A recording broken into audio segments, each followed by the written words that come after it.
பொன்னி என்ன பண்ணுறாங்க, தொடர்ந்து வந்து வேலை செய்கிறதும் அதே டைமில் சமைக்கிறதும் அந்த மாதிரி பண்ணிகிட்ருக்காங்க.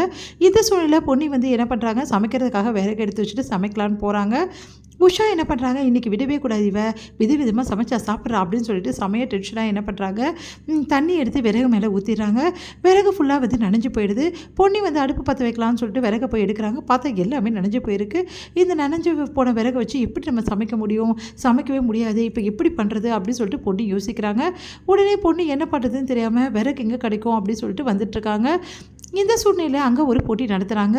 அந்த போட்டியில் வந்து ஸ்லோ சைக்கிள் ரேஸில் வந்து கலந்துக்கிறாங்க பொன்னி. அதில் வந்து 3ஆவதாக வர்றவங்களுக்கு வந்து இந்த மாதிரி கரண்ட் அடுப்பு வந்து கொடுக்குறாங்க. அதனால் பொன்னி ரொம்ப சந்தோஷப்படுறாங்க. அந்த அடுப்பு நம்மளுக்கு கிடைச்சதுன்னா கண்டிப்பாக அதிலே நம்ம சமைச்சிக்கலாம்.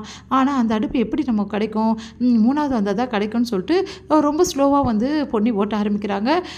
பார்த்தா வந்து 3ஆவதாக வர்றதால பொன்னி தான் வந்து வெற்றி பெறுறாங்க. ஃபஸ்ட் ப்ரைஸ் பொன்னிக்கு தான் கிடைக்குது. அதனால் பொன்னிக்கு என்ன பண்ணாங்க, கிரைண்டரை கொடுக்குறாங்க.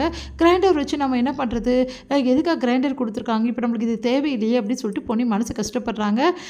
இந்த சூழ்நிலையில் இங்கே என்ன பண்ணுறாங்கன்னா, பொன்னி வந்து அந்த கிரைண்டரை வந்து வாங்க மனசு இல்லாமல் அதை கையிலே வச்சுட்ருக்காங்க. அப்போ வந்து 3ஆவது பரிசு கிடச்சவங்க வந்து நம்மளுக்கு போய்ட்டு இந்த கரண்ட் அடுப்பை கொடுத்து நம்ம வீட்டில் ஆல்ரெடி இருக்குது அப்படின்னு சொல்லிட்டு யோசிக்கும் போது பொன்னி வந்து அவங்கக்கிட்ட இந்த மாதிரி இந்த அடுப்பை எனக்கு கொடுக்க முடியுமா, இந்த கிரைண்டர் நீங்கள் வச்சுக்கோங்க, கிரைண்டர் தாங்க விலை அதிகம், இதெல்லாம் ரொம்ப கம்மிங்க, இதோட உங்களுக்கு நல்ல கிரைண்டர் கொடுத்துருக்காங்கன்னு.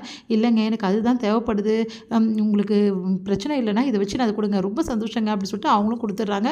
பொண்ணையும் சந்தோஷமாக அந்த அடுப்பை வாங்கின்னு வீட்டுக்கு வராங்க.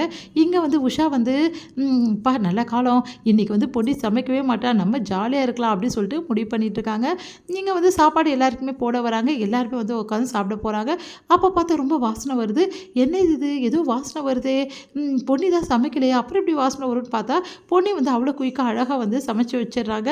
அதை பார்த்துட்டு எல்லாம் அதிர்ச்சி, என்ன பொன்னி வந்து விறகு அடுக்கில் சமைக்காமல் ஏதோ கரண்ட்டில் ஏதோ சமைக்கிறா, அப்படி இந்த அடுப்பு யார் கொடுத்தது இவளுக்கு அப்படின்னு சொல்லிட்டு ஆச்சரியமாக பார்க்குறாங்க உஷா. பார்த்தா பொன்னி வந்து ரொம்ப அழகாக சமைச்சு நல்லா வந்து வச்சிட்ருக்காங்க. இப்படி ஆகிடுச்சே அப்படின்னு சொல்லி, பொன்னி உனக்கு எப்படி இது கிடச்சிது, யார் வாங்கி கொடுத்தா அப்படின்னு சொல்லிட்டு வீட்டில் உள்ளவங்க கேட்குறாங்க. நான் வந்து ரேஸில் கலந்துக்கிட்டு ஜெயித்தேன், அதில் வந்து அதுதான் அப்படின்னு ஒன்று செம்மையாக டென்ஷன் ஆகுது உஷாவுக்கு. நம்ம வந்து இவளுக்கு இப்படி செஞ்சால் நோவாமல் இப்போ வந்து இவளுக்கு கரண்ட் அடுப்பு கிடச்சிடுச்சு, பொன்னி வந்து சந்தோஷமாக வீட்லேயே சமைப்பாளே, என்ன பண்ணுறதுன்னு தெரியல இந்த எலக்ட்ரிக் ஸ்டவ் வச்சு அப்படின்னு சொல்லிட்டு உஷா வந்து டென்ஷன் ஆகிடுறாங்க. உன்னைக்கு எல்லாருமே பொன்னி சூப்பர் பொன்னி அப்படின்னு சொல்லிட்டு எல்லாருமே பாராட்டுறாங்க.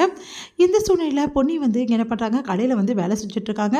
அந்த மளிகை கடையில் எல்லா பொருளையும் ஏற்றி இறக்கிட்டுருக்காங்க. அப்போ வந்து என்ன ஆகுதுன்னா, கரெக்டாக வந்து அங்கே பார்த்துடுறாரு நம்ம சக்தி. பொன்னியை பார்த்து அதிர்ச்சி, பொண்ணு இங்கே வேலை செய்கிறாளா அப்படின்னு சொல்லிட்டு உன்னை சக்தி இப்போ கேட்குறா, ஏன் பொண்ணு இங்கே வேலை செய்கிற அப்படின்னோடனே இந்த மாதிரி பொண்ணு இருக்க சூழ்நிலையில் தான் வேலை செய்கிறான்ற விஷயத்தை தெரிஞ்சுக்கிறாரு. ரொம்ப அதிர்ச்சி அடையாரு, தானே மனசு கஷ்டப்படுறாரு. நம்ம இப்படி பொண்ணியை விட்டுட்டோமே அப்படின்னு சொல்லிட்டு செமையாக டென்ஷன் ஆயிடுறாரு. உடனே பொண்ணியை கூட்டிகிட்டு வீட்டுக்கு போயிட்டு வீட்டில் வந்து ஜெயா கிட்டே கேட்குறாரு, எதுக்காக வந்து பொண்ணியை இப்படி கஷ்டப்படுத்துறீங்க, அம்மா தயவுசெய்து பொண்ணியை மன்னிச்சு ஏற்றுக்கங்கம்மா, இதுக்கப்புறம் பொண்ணி வெளியெல்லாம் வேலைக்கு போக வேணாம். சக்தியோட அண்ணன் எல்லாருமே வந்து சொல்கிறாங்க ஜெயா கிட்ட. ஜெயா ஒத்துக்க மாட்டேங்கிறான். அதனால் வந்து என்ன பண்ணுறாரு, சக்தி வந்து பொண்ணிக்கிட்ட இந்த மாதிரி எனக்கும் சேர்த்து இதுக்கப்புறம் நம்ம ரொம்ப ஒன்றா சாப்பிட்லாம், புரியுதா, அதே மாதிரி நீ வந்து வெளியெல்லாம் வேலைக்கு போகக்கூடாது, நான் சம்பாரித்த காசில் நீ வாழலாம் ராணி மாதிரி, எந்த பிரச்சனையும் கிடையாது, நீ ஏன் பொண்டாட்டி தான் அப்படின்ற மாதிரி சொல்கிறாரு. அதை கேட்டு எல்லாருமே அதிர்ச்சி சக்தி அப்படி பேசுறதுன்னு சொல்லிட்டு ஜெயாவும் ரொம்ப அதிர்ச்சி அடைகிறாங்க.